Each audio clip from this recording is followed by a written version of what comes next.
When shooting sports photography, things are moving fast, like really fast, and you genuinely want a camera and lens that can keep up with that. Well, I don't have any of those, so let me run you through my setups I have and show you the problems that I encountered with this setup. My first initial thought was use the A6000. It had a couple advantages over the A7S II.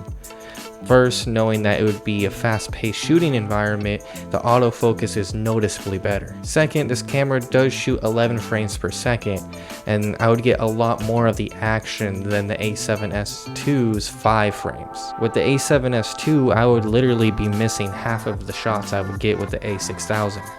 And in sports, you need to make sure you get the important moments, or else what are you shooting for? So in my mind, I was going to bring the A6000 and 2 lens tops, and my mind was set.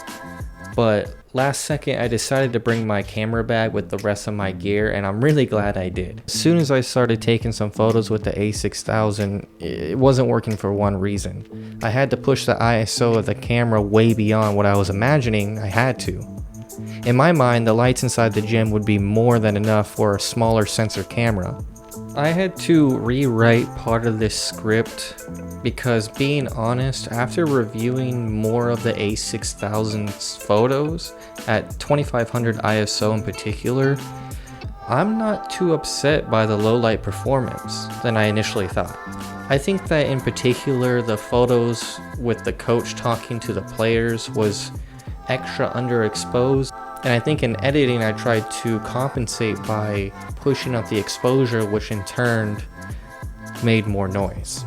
Looking at the rest of the shots, I'm pleasantly surprised. I'm sorry, but I just couldn't keep my original take of this camera's low light performance while editing this video, and I'm pleasantly surprised at the photos I can get. And yes, I did put on the same shirt when I originally recorded this video, so you would think it's the same day. But back to the original video, because I still think that the rest of my points still stand besides this one critique. Listen, I love vintage lenses. It's kind of what I'm thinking about building this channel around. They're fun, cheap, and have a lot of character.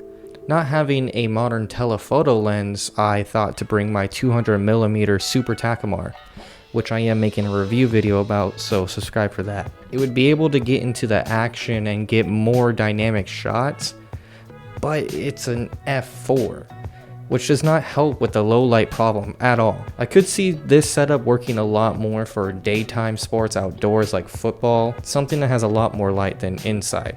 So I decided to switch to my A7S II. And you're probably thinking, well, that's going to solve the problem of low light. However, there was another one that I didn't even think about until I switched.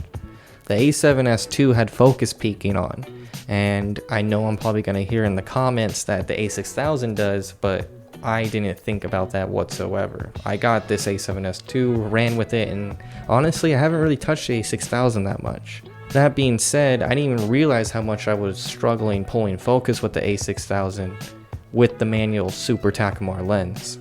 I just focused to the best I could with the screen or the EVF, and then it wasn't until I reviewed the photos that I realized how much I missed.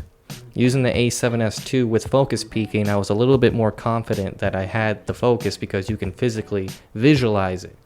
I am overall pretty pleased with the good shots that came out of this shoot. However, so many moments were missed because of the manual focus, and a vintage lens typically has a lot longer focus throw than any modern lens. I would be more curious to see how much easier it is to manual focus with a modern lens compared to the lens I had to use, because it felt like I was pulling focus forever. I thought, coming from a film world, using a vintage lens in this scenario might be unique and give a vintage character to sports photography. However, I quickly learned that there's a reason why people use super fast autofocus and just want a sharp photo. It honestly just comes out better.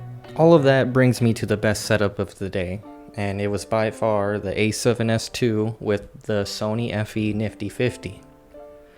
I know, shocking, but if I learned anything from this experience, it's that the A7 II line of cameras, maybe the non-S with more megapixels, can keep up with sports photography, even with an outdated autofocus system. However, the last thing I do have to mention is the lower frames per second shooting.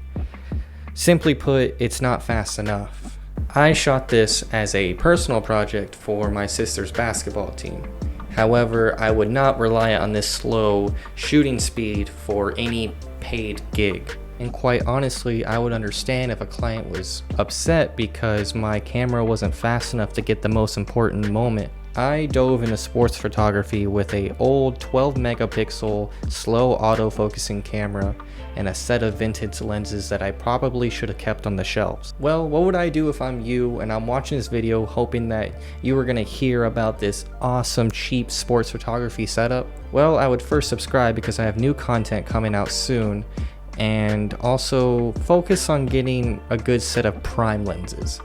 I found that the Nifty 50 worked out pretty well to get wider shots, and maybe if I invested in a 100mm good autofocusing lens, then I can deal with not having a zoom lens and just switch between the two.